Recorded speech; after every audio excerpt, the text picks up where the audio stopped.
मुझे ज्ञापन दिया, मैंने आपको बहुत अच्छे से समझाया कि ये जो प्रोसेस है ये इस तरीके से चलेगी। सरकार ने लीज दी है, अपन इसका आगे जो प्रोसीजरल मूवमेंट है वो इस तरह से रहेगा। समझाया था कि नहीं समझाया था? बताया था ना कि मैं लीज निरस्त नहीं कर सकती, लेकिन इसमें जो सहयोग प्रशासन आपका कर सकता है हम करें। मेरे यहाँ SHO फुल टाइम रहे, पटवारी गिरदावर मुझे पल पल की रिपोर्ट दे रहे थे। आपके सारे वीडियोस जहाँ जो अपलोड आप कर रहे थे, जो आपकी जो भावनाएं आप अपनी व्यक्त कर रहे थे, वो सब की सब मैं देख रही थी। उसके लिए मेरा यहाँ प्रेजेंट होना जरूरी नहीं है। मैं अपना काम भी कर रही थी, इधर चुनाव के काम में भी हम उलझे हुए थे। बीच में कुछ CMO कार्यालय से भी कुछ हमारे ऐसे काम आ गए कि मुझे लगातार फील्ड में रहना पड़ा। मैं ऑफिस में भी नहीं बैठ पाई, लेकिन आपकी प्रत्येक गतिविधि से मैं फोन से जुड़ी हुई थी। आप जो वीडियोज अपलोड कर रहे हैं, आपकी हर बात मुझ तक पहुंच रही थी। तो ये तो मुझे स्वीकार नहीं है कि आप कहो कि मुझे आपकी याद नहीं आई या मैंने आपकी कोई परवाह नहीं करी।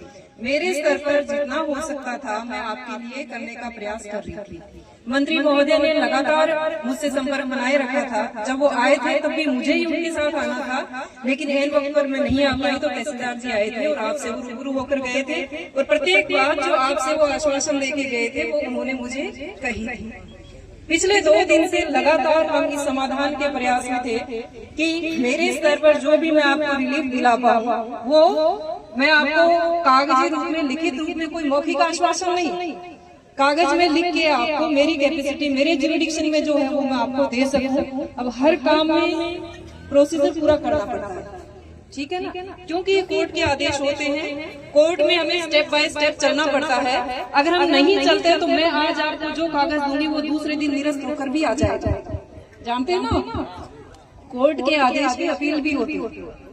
मैं आज कोई आनंद फानंद में ऐसा आदेश करूं कि लो मैंने कर दिया, दूसरे दिन वही आदेश निरस्त हो जाए तो न तो मेरी कुछ रही, नहीं आपकी कुछ रही, ना मंत्री महोदय की कुछ रही, नहीं रही ना। तो काम तो पक्का करना पड़ता है ना। अब आप जो लड़ रहे हैं अपने लिए, अपने परिवार के लिए, अपने पूरी पीढ़ी के लिए जो लड़ रहे हैं, आप जो अपनी लड़ाई लड़ रहे हैं कानूनी तरीके से, आप यहाँ शांति व्यवस्था के साथ बैठे रहे, इसके लिए आप धन्यवाद के पात्र हैं। आपने भी बात को समझा कि किस तरह से लीगल वे में हम अपना धरना प्रदर्शन, अपना विरोध प्रदर्शन जारी रखें। तो इसके लिए मैं आपको धन्यवाद भी कहूंगी। आप धन्यवाद के पात्र हैं कि आपने प्रशासन का सहयोग दिया। प्रशासन भी आपके पास, आपके साथ पहले से था, अभी भी है और इन फ्यूचर भी रहेगा।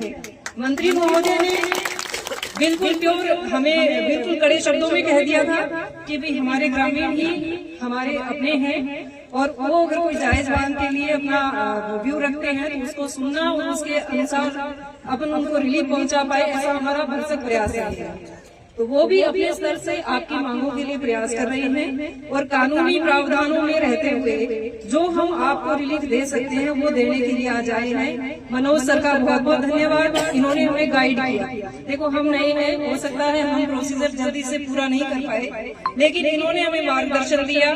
कलेक्टर साहब ने लगातार उनके संपर्क में रहे, उन्होंने भी ये कहा कि शांति व्यवस्था बनी रहनी चाहिए और जो जायज तरीके से अपनी बातें हैं वो सरकार तक हम पहुंचा पाए, ऐसा हमारा प्रयास होना चाहिए। तो मनोज सर का बहुत बहुत धन्यवाद, इन्होंने पूरी कागजी कार्रवाई हमसे कंप्लीट करवाई, कोर्ट का जो प्रोसेस है वो पूरा कराया। इसी की एक आदेश की कॉपी में लेके आई हूँ लिखित में, जो आप कोई पढ़ना चाहे तो।